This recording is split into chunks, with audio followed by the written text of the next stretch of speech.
Chapter 14. God has spoken. Enoch was back on earth when he fell asleep and he started having this dream. In his dream, God, the great Holy One, has spoken. And he said, again, it's like he is reinforcing his message to Enoch to pass on to the fallen angels, because first they were asking God, please forgive us, da, da, da. And then Enoch said, no, it's final. He's not going to forgive you. You are damned in eternal damnation. There's not going to be any mercy. There's not going to be any forgiveness whatsoever. And then in this dream of Enoch, God doubles down and he said, I have given mankind the power to speak to each other so they can understand. And he said, now I want you, from my word, to understand what I am trying to say. Read read my lips.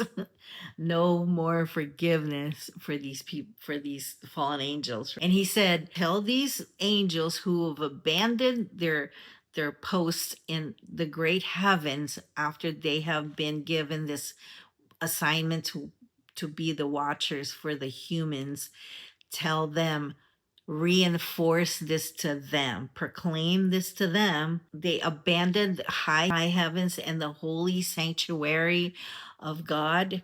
They have abandoned it and they have corrupted the humankind. They shall find no peace, nor will they be given any forgiveness. That is God's word from him through Enoch to the fallen angels. You're just enjoying your children, but I tell you what, your children will not survive. They will be punished. They will cast and be killed before your eyes. They would die. They would be annihilated from the earth. And you have to watch. This is the thing about God, okay? And this is the thing that I have learned about God's character.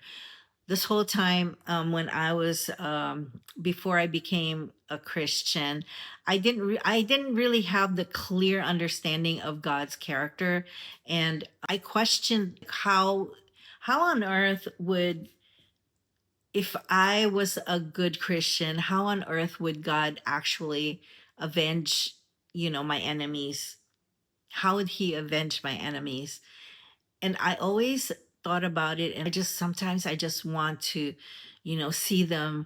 see how God will punish them, how what God will do to punish them. Sometimes God will let you watch, okay?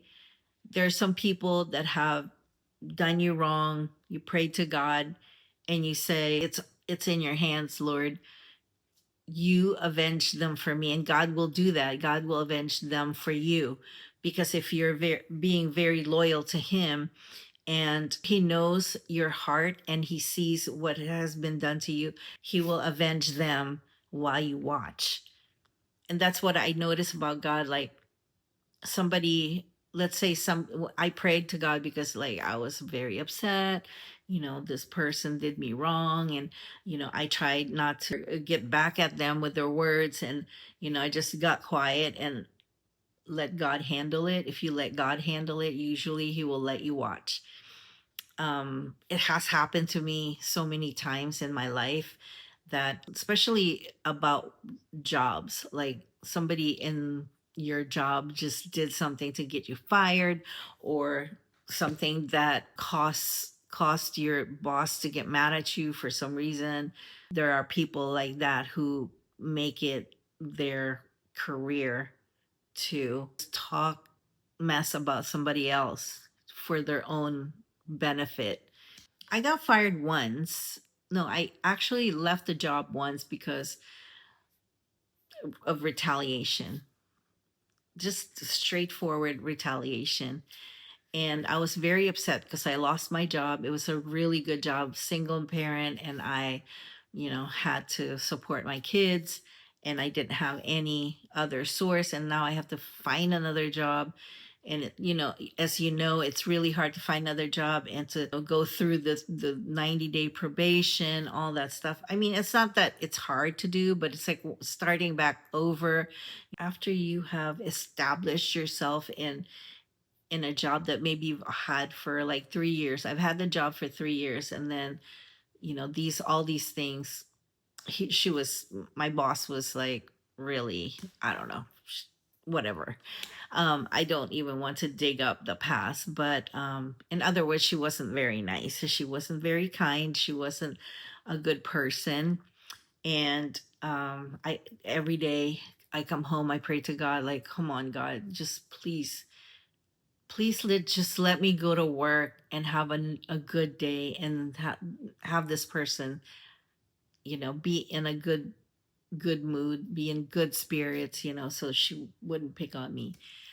Um, an attorney, very, very powerful attorney. I always, for some reason, end up with like the highest position attorney in a job, and so actually something happened and I lost my job. Okay, and I'm not gonna go into it because it's right now, as it stands, POV doesn't really matter. It's done, and I've grown from it spiritually. So after I lost my job, I wasn't even thinking about it anymore. I lost contact with most of the people there. But then my supervisor is really nice, super nice, super nice. I still keep in touch with him. But in our conversations, he brought up that my boss got canned, and she was forced into early retirement because she did it to the same another person. The same exact thing that she did to me, she did to another employee, and did some other things that were like inappropriate in the workplace. Is that God showing me that he avenged me? And that's not the only one. That's just one of the situations that I can talk to you guys about. I don't know you well. You haven't taken me to dinner. So comment down there. Maybe you had the same exact situation in your life. Hey, share it with me, and we can share each other and how maybe build a community, and maybe we can start sharing experiences with each other. That would be nice, right? That would be nice. So leave a comment down there. Give me a thumbs up. I mean, we have to go through the whole entire book of Enoch. I don't even know how many chapters. I'm just going day by day by day. They begged him the second time.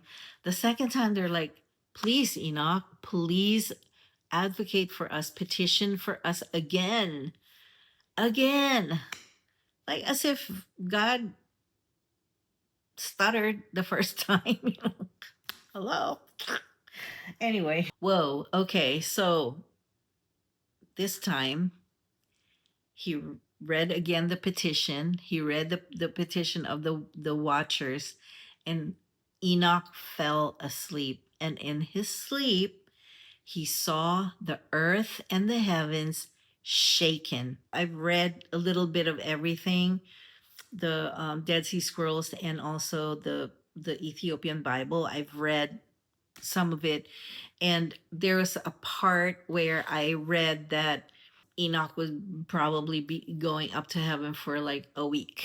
Okay, then he'll be back on earth, and then people, they're not really like wondering. It's not really a big mystery. But then the more he went up and down, up and down, up and down, he was spending more and more time in heaven than on earth. And that's when people started to wonder and make it feel like it's such a big mystery, like what is going on, but except for he's writing all these things down. He's like a go between God and the fallen angels, and he was doing his mission, that is his commission, right? And eventually he would just disappear. Like his kids were asking, where did Papa go, where did Grandpa go? And then finally he just like 100% disappeared and was in heaven permanently.